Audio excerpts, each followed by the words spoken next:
राजकुमारी अपने दुष्ट पिता की सच्चाई से बहुत दुखी थी। जब वह राजमहल छोड़ने लगी तो दरवाजे पर पहरेदारों ने उसे रोक लिया, क्योंकि राजा मदनपाल का सख्त आदेश था कि कोई भी अंदर या बाहर नहीं जा सकता।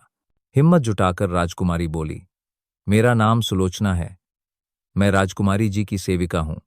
आज उनकी तबीयत कुछ ठीक नहीं थी, इसलिए उन्होंने मुझे रोक लिया था। अब जब वह थोड़ा ठीक महसूस कर रही हैं, तो उन्होंने कहा कि मैं अपने घर चली जाऊं, क्योंकि आज राजा साहब ने सभी नौकरों को छुट्टी दी है। अगर मैं यहां रुकी रही तो उनके आदेश का उल्लंघन होगा।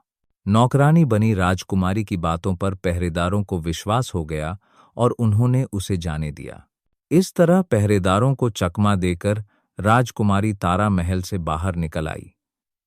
लेकिन अब उसके सामने एक और बड़ी मुश्किल थी। इतनी रात को जाए तो कहाँ जाए? कुछ दूर चलने पर उसे एक वीरान और टूटा फूटा सा घर दिखाई दिया। राजकुमारी ने सोचा, आज की रात यहीं काट लूंगी, सुबह होने पर कहीं और निकल जाऊंगी।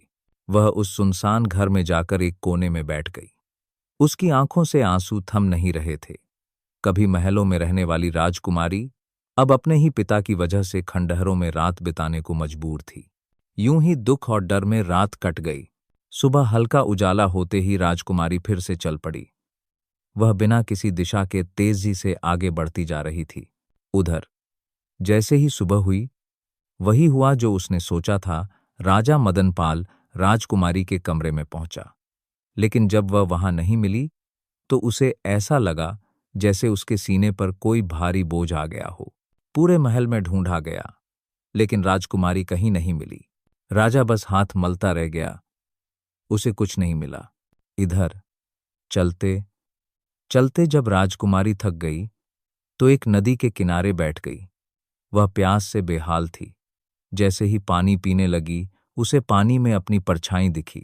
अपना चेहरा देखकर उसे खुद से घिन आने लगी।